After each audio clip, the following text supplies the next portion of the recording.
Welcome back to the podcast, What Fuels You? Today I have the great honor and privilege of interviewing Dr. Armand Rossi. Dr. Rossi is a 76 graduate of Palmetto College of Chiropractic and the former instructor of pediatric adjusting and department chair of technique at Life University in Marietta, Georgia. Dr. Rossi was there from 1977 through 1982, and then again from 92 to 97.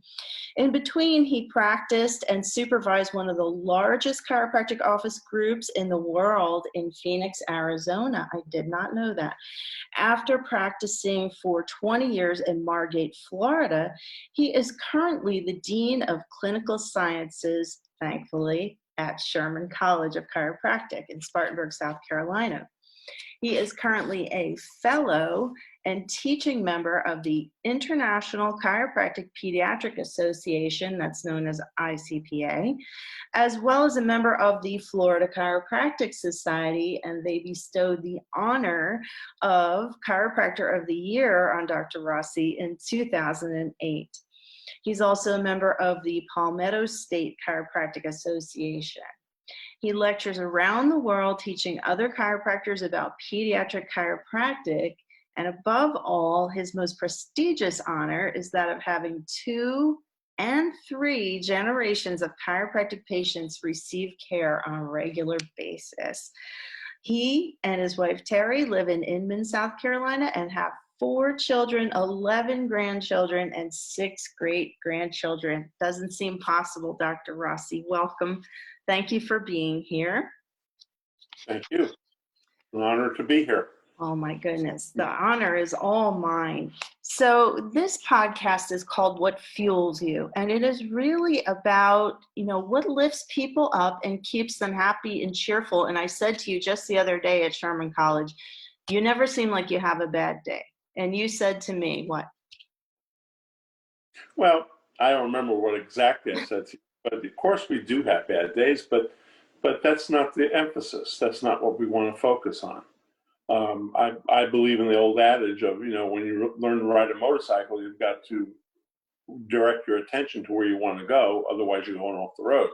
Right. So I don't want to go into the negative direction. I want to go into the positive direction. I want to see that manifesting before me, so I'm always looking that way. We're in the middle of a COVID situation. What have we learned from it? What positives have we taken out of this? That's kind of what I'm looking at with it. And this is why I think you and I are such great friends, because we have this like mindset of, what is the point of going off the road towards negativity when you could focus on positivity, and what you focus on, you attract into your life. Would you agree that's true? That totally. Yeah. So my first question for most of my interviewees is, what do you consider to be your order of priority of things in your life? My order of priority has always been God first, family second, and then chiropractic third. And that's always been my priority. And very few things after that, as a matter of fact, okay? People used to say to me, and this is a very common thing I used to get from my patients many years ago, what do you do for fun? I said, I adjust people. No, I mean for fun, what do you do? I said, no, that's what I do for fun. One of the neat things that used to happen to me is when I lived in Florida, I would practice all day. I would see probably over 100 patients in a day. I'd come home, and when I pull up in my driveway, I see about 7 of the neighborhood kids gathered around my front yard, waiting for me to come home so I could check them and adjust them. You know how joyous that is to come home to that? It was just beautiful. I know lots of people who come home all negative and they're tired and they don't want to see it. I love that. Yeah. I come home to the joy of people wanting to see me and wanting to get checked and adjusted. And, the nice thing about it, one of my big things in practice was having a total salutogenic practice. Mm. We did a survey some years ago, and this was when I was seeing, I'd say around 200, 250 visits a week in the office. And we did a survey in the office to see what were the reasons that patients came in. People who've been there for 2 days, people who've been there for 20 years, just to everybody, just to see. And only 5 people said they came in for pain. The rest, to stay healthy, to be connected, to live a better life, things like this. So it was really an affirmation for me as to what I was doing in the practice, because that's what it's all about.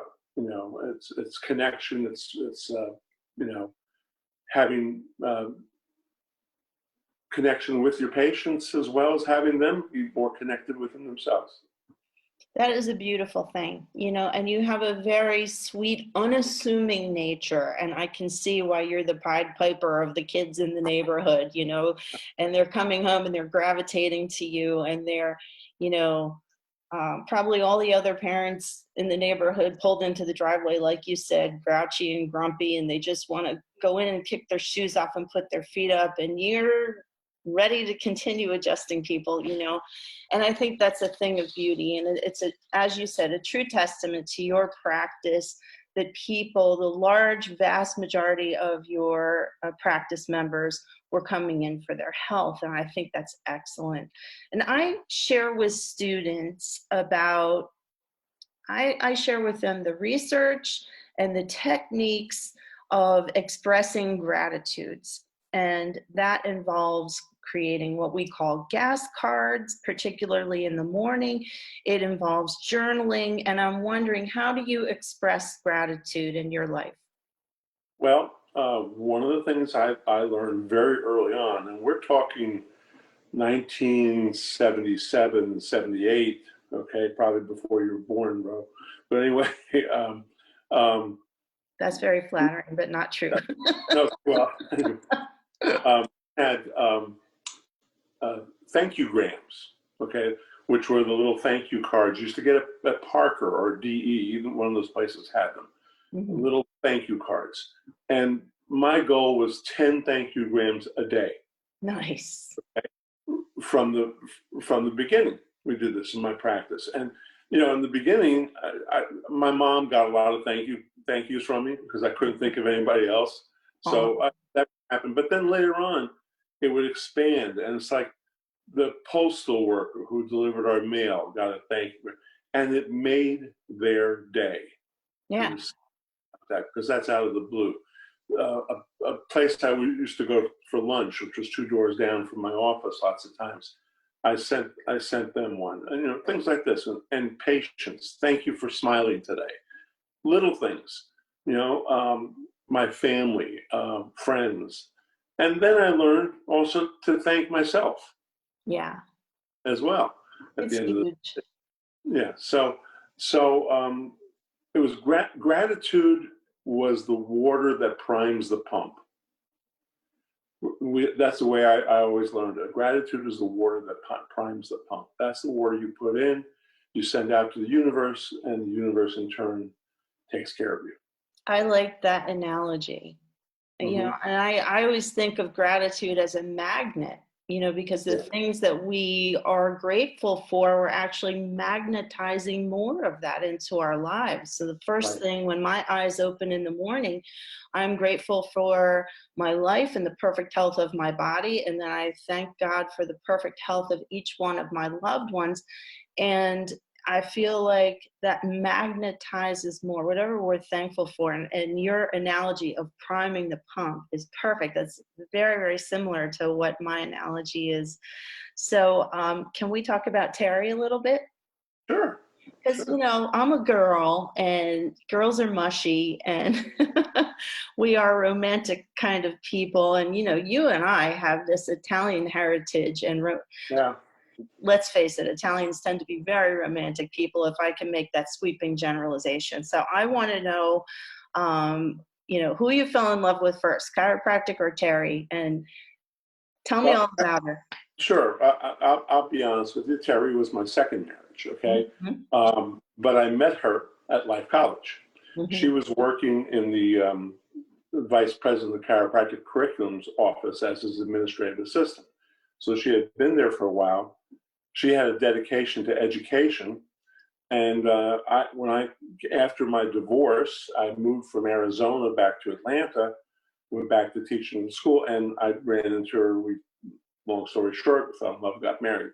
And then after that, we moved on to Florida.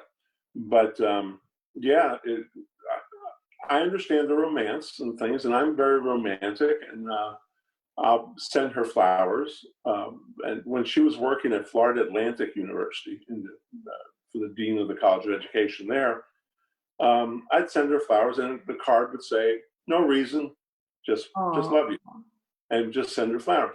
But what happened was I started getting like not hate letters, but concerning letters from the husbands of other staff there because they were upset because I was making them look bad.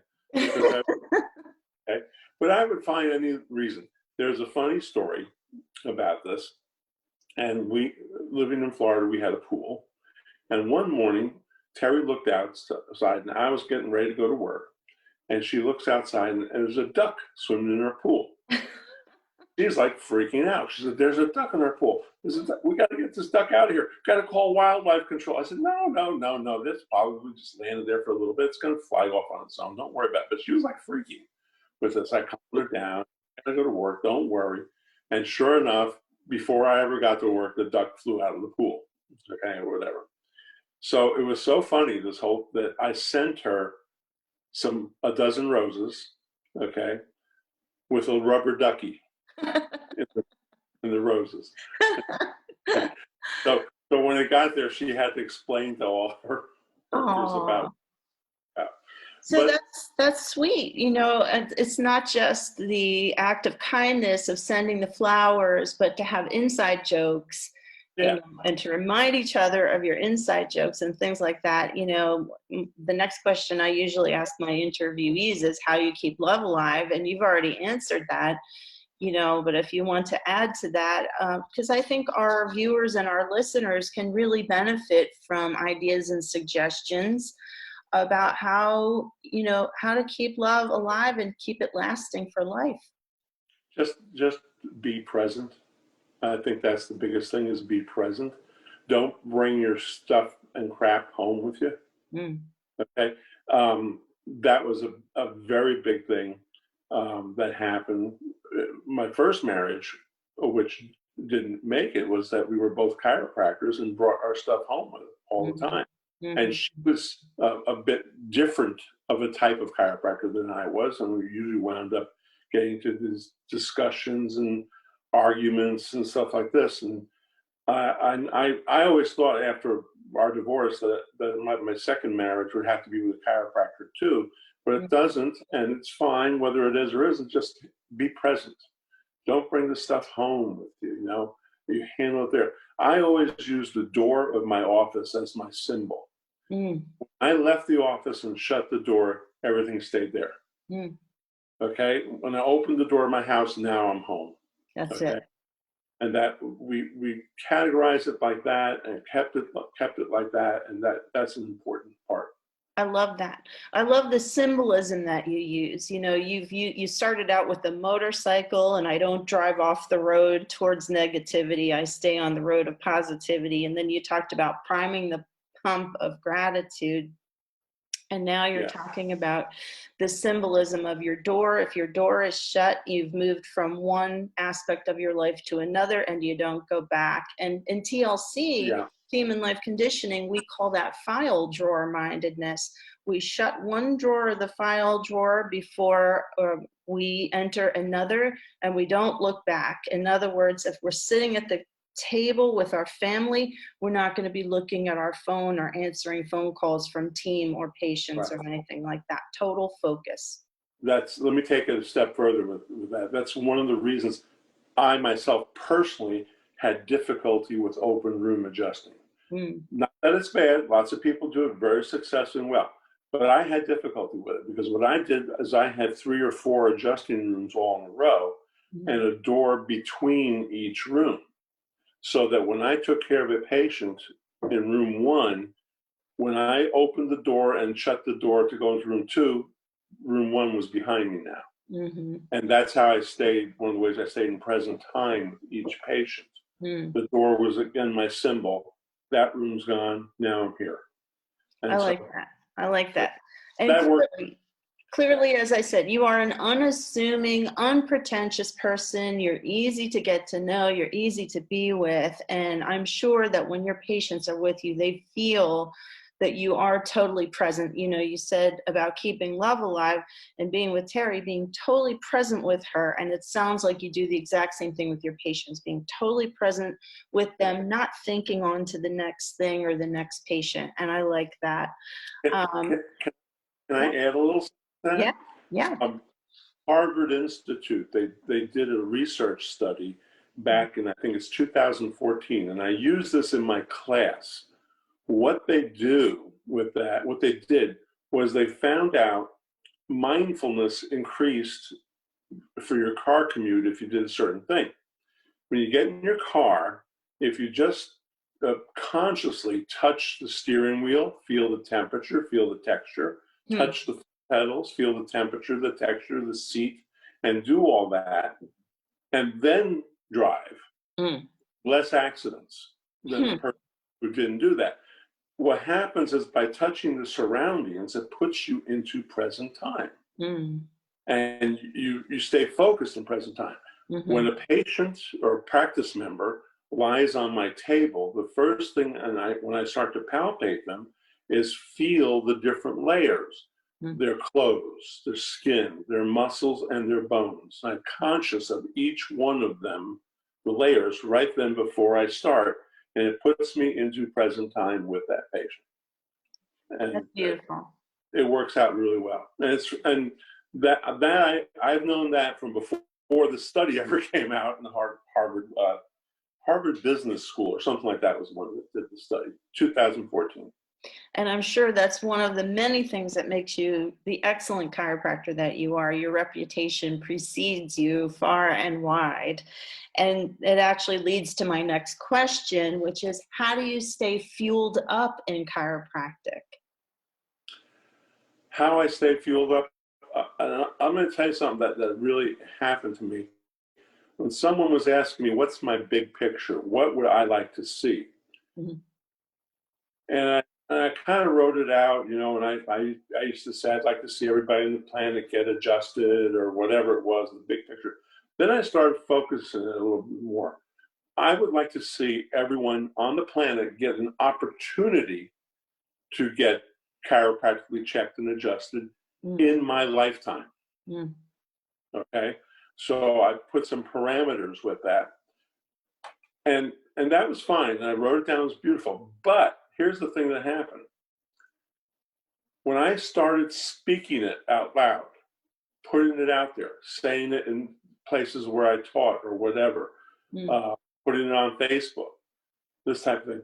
All of a sudden, it started manifesting that I get into positions to help other people to be able to do that. Because I certainly can't do that alone. That's crazy. But if I can serve 100 people who can go out and see 100 patients a day, you know, that's 10,000 patients a day I'm inadvertently seeing with that toward this goal. And the thing that was amazing to me was once I put it out there, I started getting people asking me from all over to speak there and speak here and speak there, and ICPA started and all this started, and you know, and I've been all over the world with it. So, you know, I think that's an important thing. I think you have to establish what fuels you, like you were saying, and write it down, make it concise and make it accurate, and then put it out there. Then speak it. Tell people. Don't just hold it within you. Yeah, I agree with you. I think there's an absolute magic in vocalizing and affirming out loud that which you wish to see in the world, you know, and to be the change you wish to see in the world, to quote Gandhi. It's one of my favorite quotes. people, I think, don't give it enough credit, and they say things out loud, which are the exact opposite, in fact, I find, to what they really want. And, the universe doesn't have a sense of humor like that. God has a sense of humor, but the universe doesn't. So if you put something out there that's sarcasm, you could literally be attracting that into your life, in my humble opinion. Exactly. I'm going to give you two stories with this. Mhm. One, and both of these came from my relationship with one of my mentors, who was Jim Sigafus. And one was about this one chiropractor who wanted to see more people. Mm. And he kept putting out there, I want my waiting room to be filled at all times. I want my waiting room to be filled at all times. And what wound up happening to him was he changed his technique, which made his whole process slower, and his waiting room was filled at all times. More people. Okay? And then there was another thing that I learned. People will say something like, how people, I want a Ferrari. And they put a picture of a Ferrari up there. And nothing seemed to change. And I remember Sigfus saying, what do you expect? You wanted a picture of a Ferrari and you got one. Yeah, exactly. You got to manifest and speak the total thing, not just have a picture in front of you, because you manifested the picture. Absolutely. And not to get off the beaten track or anything like Yeah. that, but I even advise the students to avoid the word want, because to say I want something can leave you wanting that. But to say I desire to have, or I aspire to have, is even better than to say I want, because I want can leave you wanting. So Right. my previous teachers and mentors all taught me that. And one of my last few questions for you, Dr. Rossi, is, because I know that you have such an intense travel schedule with the ICPA, is how do you stay fueled up on the road, and how do you stay connected to Terry and centered and focused and on purpose and non-distracted? Once again, I'm going to go back to present time. One of the things that people laugh at this. When I get on an airplane to go somewhere, I have no control on the airplane. So I go to sleep. Go to sleep on a plane before the plane takes off. Now, other people will say they want to go help the pilot. I mean, they get real nervous on it. I just recognize this is a time that I have no control, so I'm going to rest. So when I get to the place I'm going to go, I take the most out of the time. I go all out when I'm speaking. Okay, Terry and I always, every day, call each other and text each other during the day, so we know where the other one's at and what they're doing, and just be present with her indirectly with that. But it's what happens is, every time I go somewhere, it's okay, God has presented me with some more people that I can facilitate to do better. I never say I'm going to teach them anything. What I'm there for is to share my knowledge, and hopefully it facilitates them to do better. And that's the thing. I'm looking for the aha moments that come up with my students. Well, I love that, because that actually takes me right to the last question that I have for you. And so we never know who's going to be listening to this podcast or watching this Zoom audio video that we've created. It could be doctors of chiropractic, it could be students of chiropractic, it could be lay people, it could be our friends, it could be people that you and I went to high school with that could be tuning into this. That has happened before. And so the question I think that is on everybody's mind is, how do we stay uplifted? How do we stay fueled up in this COVID-19 time? So the message goes out not just to chiropractic folks, but people in general. How does the average person stay uplifted and positive during this unusual time in our world's history? Well, when I wake up and I see that I'm looking at the grass from this side, okay, that I'm still alive, that means God has a purpose for me. Mm. Okay, and God having a purpose, what is it? What am I to learn or overcome today? Because it's either learning something or a lesson to learn something or whatever. So what am I going to do? Dick Santo, who was one of my mentors also, he used to say, "Good morning, God, reporting for duty." And I kind of took that up a little bit, just, okay, I'm awake, I'm alive. There's things I need to do, things that are meant to do, things that I'm supposed to do. And, I'm just a good soldier that way, and try to work with that. Whatever it is I'm supposed to do today, let me do it to the best of my ability. And you spoke during this podcast about the simple act of sending thank yous to people. You don't even know how that can positively brighten somebody's day. Just to simply smile at someone. You talked about surprising Terry. You talked about you don't want to teach your students anything. You want to guide them. You want to lead them. And I think that any of us can be like this in our lives in one way, shape, or another. We can just find something positive to share with the person to the left or the right of us. And you are, first of all, you've been an amazing interviewee. Thank you so much. You and I didn't script this out or anything like that. Your answers were extraordinary. I couldn't have asked for better answers. Thank you.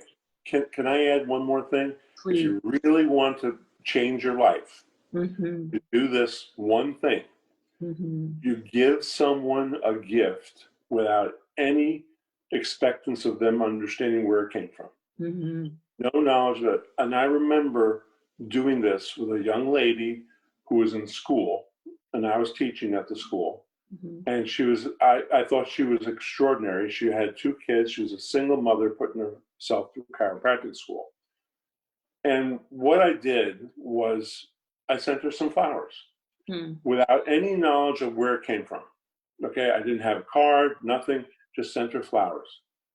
My God, did that change her life? That little act, an act of selfless gratitude and gift giving without any expectation of anything in return. If you can do that truly, then you're changing your own life with it too. Absolutely. Looking for nothing in return, it doesn't get any better than that. It's random act of kindness and paying it forward. And I think there's a whole lot of room for that in today's world right now. Yeah. And it will make a difference. People underestimate how much something that simple can make a huge difference. So that whole concept of if a butterfly flaps its wings, it's felt around the world. I'm sure I'm horribly paraphrasing that, but I truly do believe every single thing we do, whether great or small, that is positive has an effect like that around the world. So thank you so much for your time today. So greatly appreciated. My pleasure. Thank you, and enjoy the rest of your day.